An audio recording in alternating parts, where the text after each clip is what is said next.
जड़े IAS officer हो देशर सेवा कर इच्छा अच्छे। मो ना हूँ काव्यरंजन माझी। मुझे चलित वर्ष सीबीएसई क्लास 10 बोर्ड एग्जामिनेशन रे 99.4% रखी ओडिशा टॉपर होई अछि। मु ओडिशा आदर्श विद्यालय पलासगढ़िया नीलक बंतर छात्र अटे। ये सफलता पाई मुझे बहुत खुशी अच्छी। बापा एवं समस्ते खुशी अच्छा, टीचर्स मैंने भी सब खुश, तो मुझे बहुत खुशी अच्छी। से भाया किसी नाला कि माने 8 घंटा 10 घंटा सेमती किसी नाला। मैंने कहूली कि आज मत ये जिन पाठ पढ़ार अच्छे जाए शोए तो सब जी टार्गेट रही है पाठ पढ़ी जाए शोली। ऑन एन एवरेज देखते गले 6 ରୁ 7 घंटा डेली पढ़ुली परिश्रम कर।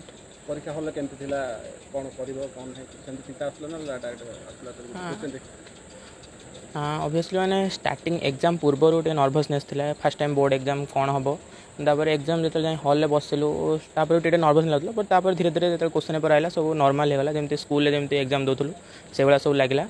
एग्जाम पेपर भी प्राय वर्ष बहुत इजी आसला इजी मॉडरेट लेवल आसला। सो कॉन्सेप्चुअल बेस्ड आसला तो भल क्वेश्चन बहुत भल आसला।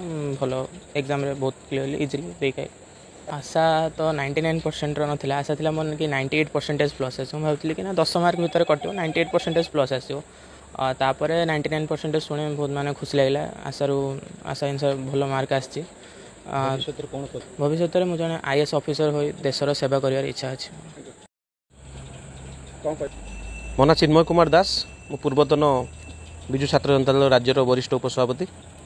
देखंतु काव्यरंजन माझी जे कि आमर सान भाई मु गर्व करे ताकू नहीं कि वर्तमान एवं बंत ब्लॉक गर्व करुच्ची, भंडारीपोखरी निर्वाचन मंडली गर्व करुच्ची, भद्रक जिला गर्व करुच्ची एवं सारा ओडिशा गर्व करुच्ची।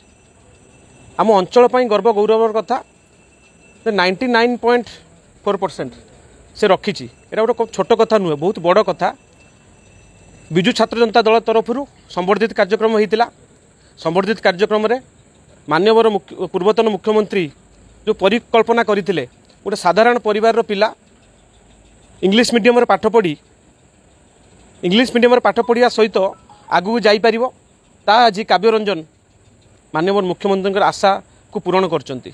मु धन्यवाद देवी ओडिशार पूर्वतन मुख्यमंत्री नवीन पट्टनायक को एवं मु कृतज्ञता जनईबी काव्यर जो बापा माँ अच्छा तांकु एते माने एते भल तांकु गाइडेंस करी आज पाठ पढ़ी से आम अंचल गर्व एवं जिला गर्व एवं राज्य गर्व।